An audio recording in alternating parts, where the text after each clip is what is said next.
From the top of Merlin Trail in West Bragg Creek, just southwest of Calgary, Alberta, have you ever wanted to buy a bike online? I did. I bought the YT Jeffsy. I've been riding it for a season. Let's take a look at it and find out if this is a good deal if you're cycling on a shoestring.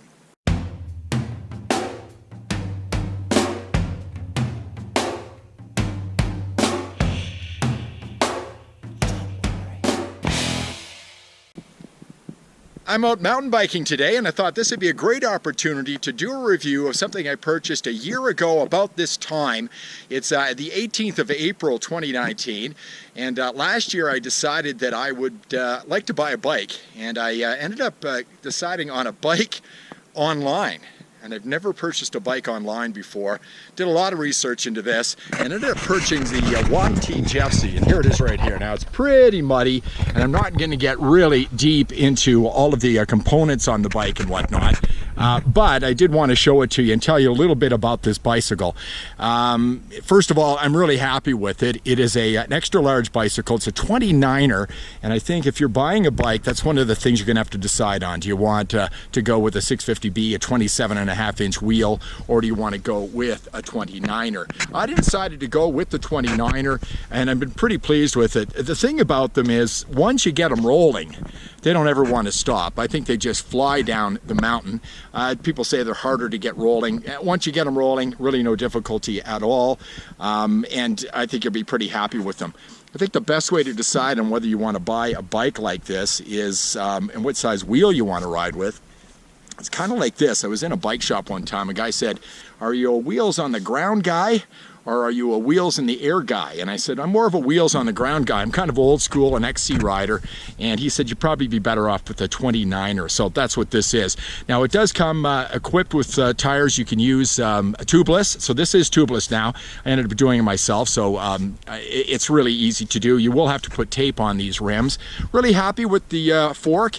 It's a Fox Rhythm fork, and it works just fine for me. For what I ride it, what I like to do riding, it's absolutely perfect. I find that the shock is fantastic as well. Also bought the water bottle for this. I put tools in it when I'm on rides like this, but of course I use it around my house with water in it. Costs a few extra bucks, but it was a nice little thing to put on the bike. Made specifically for this frame. A regular water bottle cage won't work on here.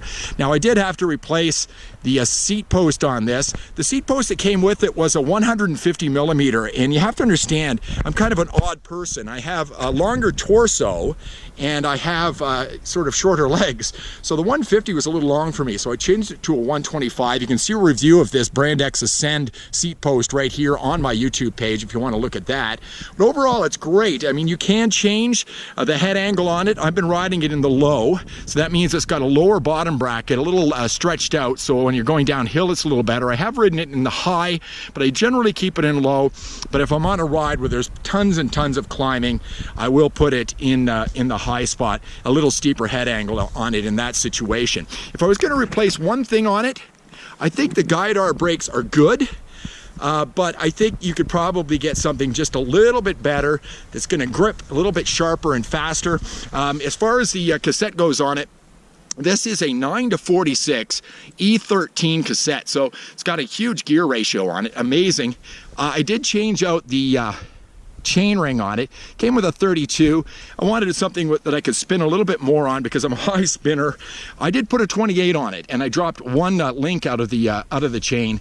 It runs perfectly, shifts great. All in all, I've been really pleased with this bike. I think I made a good purchase. Now, why go online? I think you can get more bang for your buck. And I do feel a little guilty sometimes because I have a lot of friends who work in the bike business, but it came down to dollars and cents with me, and I think I got a pretty damn good bike for the money I paid for it. When you do order it, you might have to wait a little bit, and I'm a little impatient, particularly when you're dropping over $3,000 on a bicycle. You'd like to see it come quicker, but overall, the whole experience was fantastic. When I got the bike, I was pleased, and the wait I had to go through, it was behind me. I was really happy to get it. So overall, a great bicycle. YT Jeffsy. Now it's a 2018. This year YT has changed the Jeffsy slightly, but this is the bottom line of the Jeffsy 29er. They haven't changed that one at all, the aluminum frame. So you'll be fine if you buy this year's model, pretty much the same as last year. great thing if you're cycling on a shoestring. Now, if you do have well, maybe something you'd like me to review, by all means let me know. Send it to me at cyclingonashoestring@shaw.ca. You can also give me a thumbs up, also like the channel. I'll see you next time on Cycling on a Shoestring.